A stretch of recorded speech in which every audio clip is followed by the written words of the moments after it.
नमस्कार, आप सभी का लेट्स लर्न पे बहुत बहुत स्वागत है। हम लोग एनसीईआरटी जियोग्राफी के सीरीज में क्लास 7th को डिस्कस कर रहे हैं। आज के इस वीडियो में चैप्टर 2 को डिस्कस करेंगे। इसका शीर्षक है हमारी पृथ्वी के अंदर, यानी कि पृथ्वी के आंतरिक संरचना के विषय में आज हम लोग पढ़ेंगे कि पृथ्वी के अंदर क्या है, इसकी बनावट कैसे है।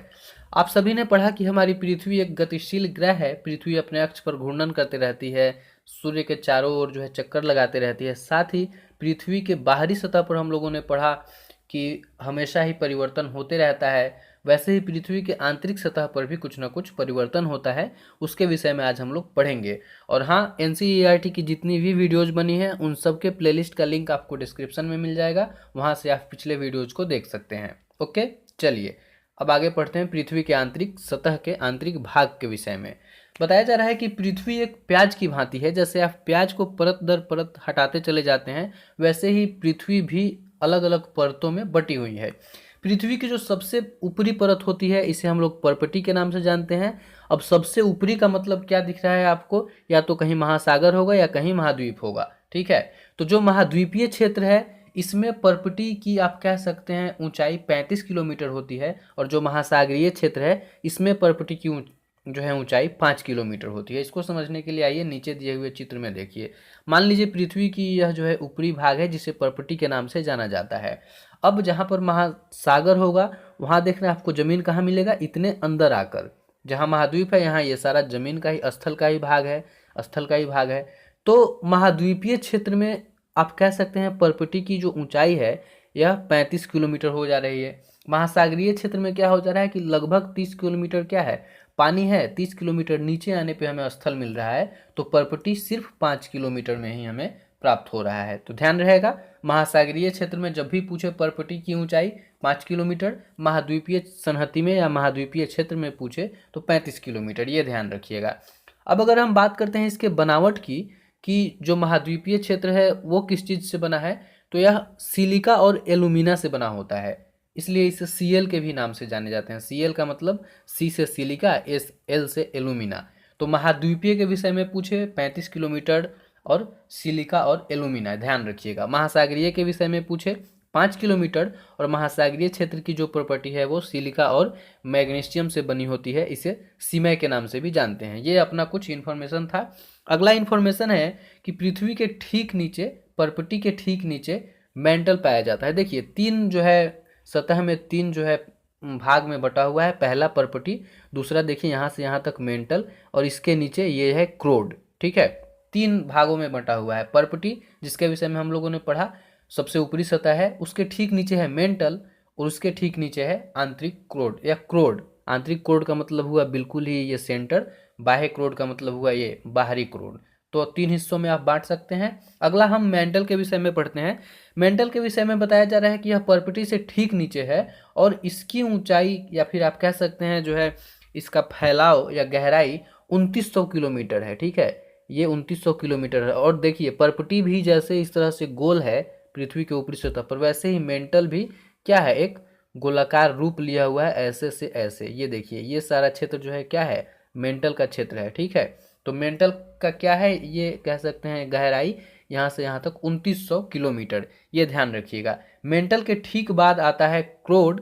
क्रोड जो है ये देखिए, ये एक वृत्ताकार रूप है क्रोड का। यहाँ पर जो सेंटर है उसे आंतरिक क्रोड कहते हैं, और इसे आप बाह्य क्रोड कह सकते हैं। तो इस क्रोड के विषय में बताया जा रहा है कि क्रोड का जो त्रिज्या है 3500 किलोमीटर है, यानी कि एक सेकेंड, हाँ, यहाँ से यहाँ तक जो है 3500 किलोमीटर हो रहा है। अब आप जब सबको ऐड करेंगे कि क्रोड जो है 3500, ये हो गया मेंटल लगभग 2900, और ये था 35 के आसपास। इन सब को करने के बाद आपको जो है एग्जैक्ट मिलेगा 6371 किलोमीटर। तो आप इससे जान सकते हैं कि पृथ्वी की त्रिज्या कितनी है, 6371 किलोमीटर। ये भी आपको जो है एक इन्फॉर्मेशन मिल गया। क्रोड के विषय में अगर जाने तो बताया जा रहा है कि जो क्रोड वाला क्षेत्र होता है, ये वाला क्षेत्र, यह मुख्यतः निकल तथा लोहे का बना होता है, और इसलिए हम इसे निफे भी कहते हैं। निफे का मतलब हो गया नी से निकिल, और फे से फेरस, फेरस का मतलब लोहा।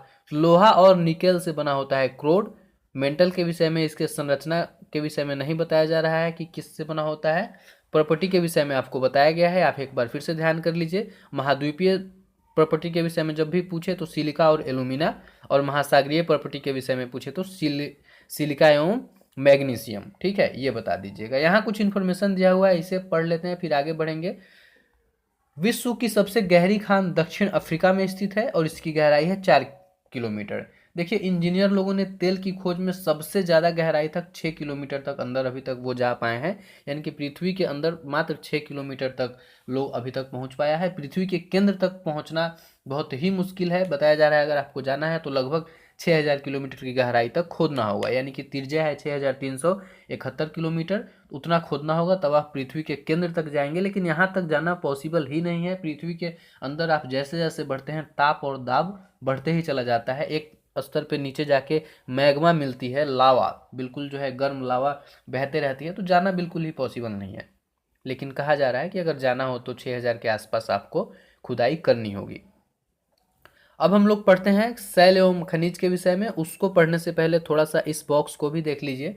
पृथ्वी के आयतन का केवल 1% हिस्सा पर्पटी में है। पर्पटी बहुत ही कम था, मात्र 35 और 5 किलोमीटर, तो सिर्फ 1% है। 84% हिस्सा मेंटल में है और 15% हिस्सा क्रोड में है। अब अगर सबसे अधिक भागीदारी पूछे पृथ्वी में तो 84% किसकी है? मेंटल की। ठीक है, चलिए अब शैल और खनिज के विषय में पढ़ते हैं।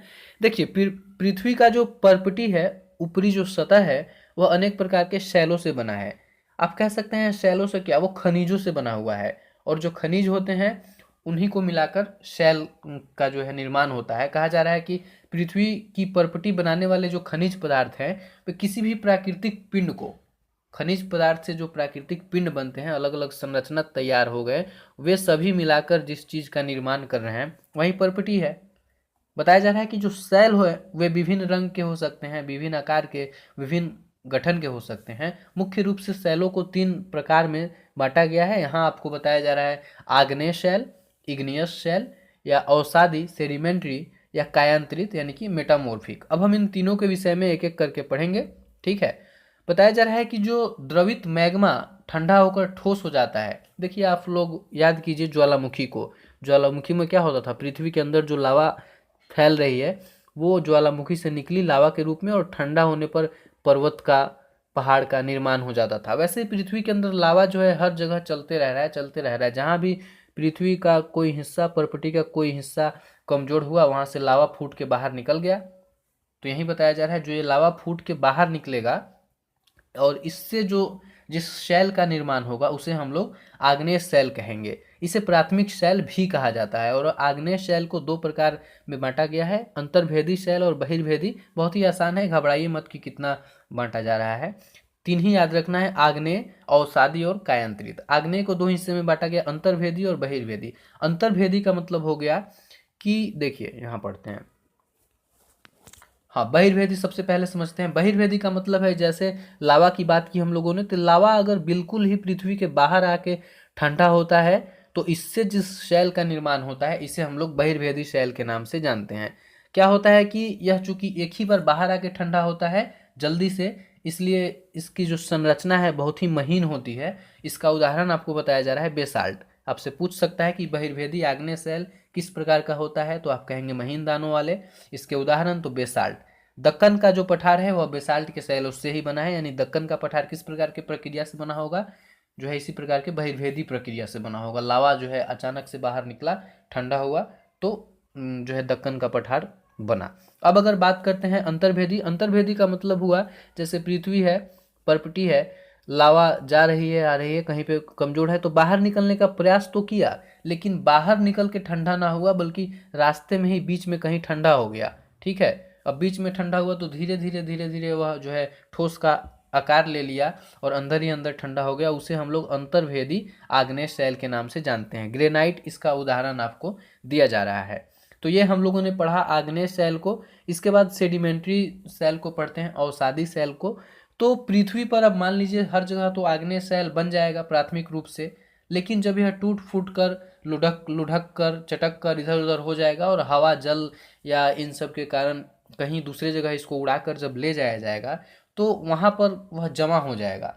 ठीक है, जमा होने के बाद अगर बहुत दिनों तक वैसे ही वह रह जा रहा है तो फिर से वो किसी दूसरे सेल में बदल जाएगा और ऐसे सेल को अवसादी सेल कहते हैं। ठीक है, अवसाद का मतलब क्या होता है कि अवसाद का मतलब ही है बेकार चीज़ें हो गए तो वे अवसाद है। पानी में अवसाद ऊपर तैरने लगता है, मतलब वो बेकार की चीज़ है। वैसे ही आग्नेय शैल टूट फूट कर जब हवा और जल के द्वारा कहीं ले जाकर इकट्ठे कर दिए जाएंगे, बहुत दिनों तक वह वैसे ही रह जाएगा, फिर से शैल का निर्माण हो जाएगा और इस प्रकार के बने शैल को अवसादी शैल के नाम से जानते हैं।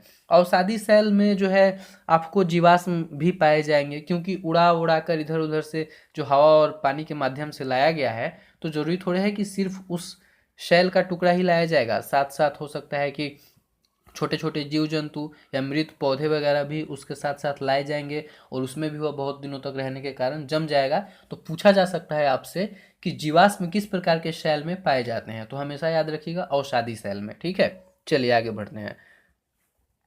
अगला है कायांतरित शैल के विषय में पढ़ते हैं, मेटामॉर्फिक के विषय में। देखिए, अब आग्नेय या अवसादी दोनों प्रकार के शैल जब बहुत उच्च दाब या ताप इनको मिलता है, तब इनका रूप परिवर्तित हो जाता है और फिर से जो नए तरह के शैल बनते हैं, इन्हें हम मेटामॉर्फिक या फिर कायांतरित के नाम से जानते हैं। जैसे चिकनी मिट्टी जो है स्लेट के रूप में परिवर्तित हो जाता है बहुत अधिक उच्च ताप या दाब के कारण, वैसे ही चूना पत्थर को बहुत अधिक जो है ताप और दाब मिलता है तो संगमरमर के रूप में वह परिवर्तित हो जाता है। तो यह क्या है, कायांतरित शैल या मेटामॉर्फिक शैल का उदाहरण है। देखिए, शैल जो है हमारे लिए बहुत ही उपयोगी है। कठोर जो शैल होता है उसका उपयोग हम सड़क, घर या इमारत बनाने के लिए करते हैं। यहाँ ऐतिहासिक रूप से दो इमारत को बताया जा रहा है कि लाल किला जो बलुआ पत्थर से बना हुआ है, तो बलुआ पत्थर कौन सा शैल होगा, अवसादी शैल होगा। ठीक है, और संगमरमर जो ताजमहल बना हुआ है, संगमरमर कौन सा शैल होगा, कायांतरित शैल होगा। उच्च चूना पत्थर जो है उच्च ताप और दाब के कारण क्या होता है, संगमरमर में बदल जाता है। आइए अब एक बात बताई गई है शैल चक्र, शैल चक्र के विषय में पढ़ते हैं। जब भी किसी चक्र की बात की जाए तो समझ जाइएगा कि जिस रूप में वह शुरू हुआ था उसी रूप में अगर घूम फिर के आ जा रहा है तो चक्र। जैसे जल चक्र, जल अगर जो है एक जगह से शुरू हुआ समुद्र से और फिर सारी प्रक्रिया को करके समुद्र में आ गया, तो उसे आप जल चक्र कह सकते हैं। वैसे ही शैल चक्र का मतलब है कि कैसे मैग्मा से जो है पहले शैल बना था, प्राथमिक शैल या आग्नेय शैल, फिर उससे कैसे बना था जो है अवसादी शैल, अवसादी से कायांतरित शैल। यही शैल चक्र का उदाहरण दिया जा रहा है। आइए चित्र के माध्यम से ही हम लोग अच्छे से समझ लेते हैं, मैं अपनी भाषा में बता रहा हूँ। क्या होता है, सबसे पहले मैग्मा पृथ्वी के अंदर जो है लावा आ जा रही है। यह हो सकता है कि ज्वालामुखी के सहायता से या फिर पृथ्वी के किसी भी क्षेत्र में अचानक से बाहर निकले या अंदर अंदर ही निकले तो आग्नेय शैल बन जाएगा। आग्नेय शैल बनने के बाद क्या होता है, टूट फूट कर जो है अवसादी शैल में बदल जाता है, हम लोगों ने अभी पढ़ा।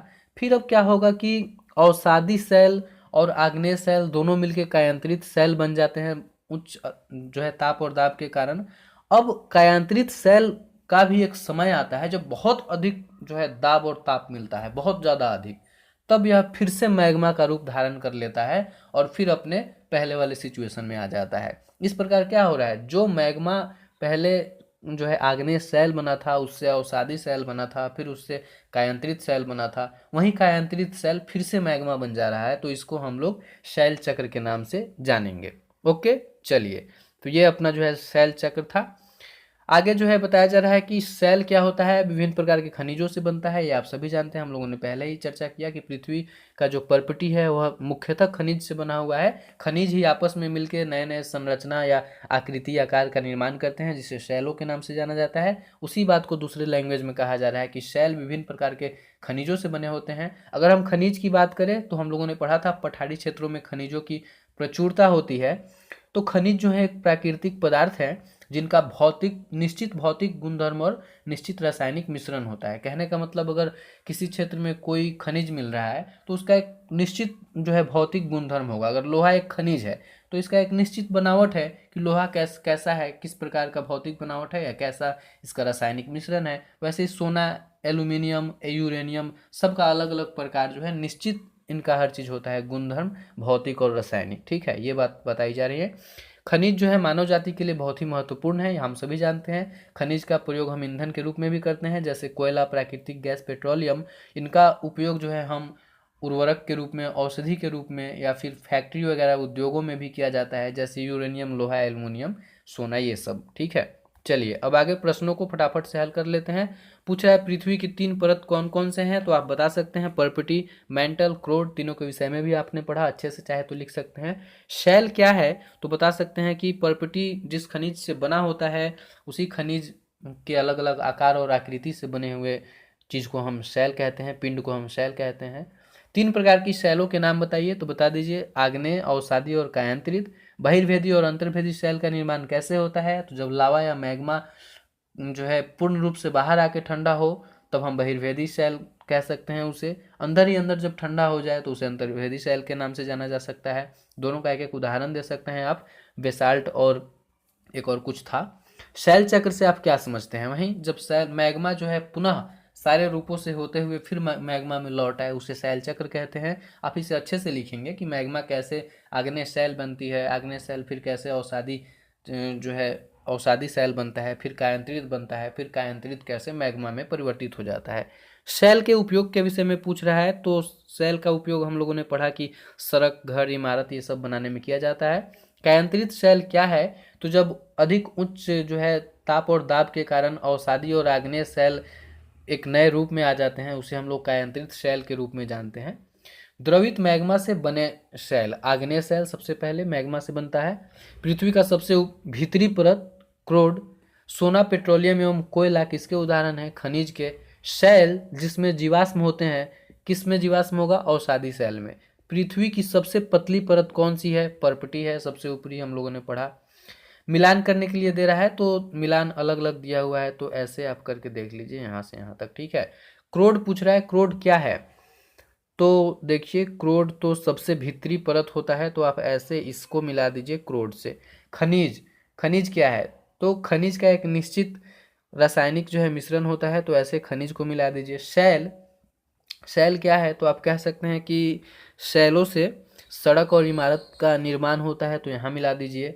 चिकनी मिट्टी, चिकनी मिट्टी क्या होता है, यह स्लेट में परिवर्तित हो जाता है, तो चिकनी मिट्टी के लिए आप जो है यहाँ मिला सकते हैं। सीएल, सीएल का मतलब क्या है, सिलिका और एलुमिना, तो इधर मिला दीजिए। आप लोग अपने बुक में इसे देख लीजिएगा। खैर यहाँ कारण बताने के लिए कह रहा है, पहला है कि हम पृथ्वी के केंद्र तक नहीं पहुंच सकते हैं, तो आप कह सकते हैं अत्यधिक ताप और दाब के कारण पृथ्वी के जैसे जैसे हम अंदर जाते हैं ताप और दाब बढ़ते जाता है। साथ ही लावा है, लावा से गुजरना पॉसिबल नहीं है, तो इन सब वजहों से हम पृथ्वी के केंद्र तक नहीं जा सकते हैं। अभी तक कितना तक, 6 किलोमीटर तक खुदाई हुआ है पृथ्वी के अंदर।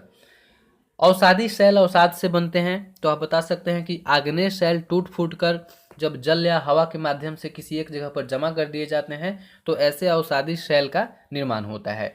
चूना पत्थर संगमरमर में बदलता है, तो आप कह सकते हैं कि चूना पत्थर पर जब अत्यधिक जो है ताप और दाब पड़ता है तो वह संगमरमर में बदल जाता है। यह प्रक्रिया क्या है, संगमरमर कायांतरित शैल का उदाहरण है।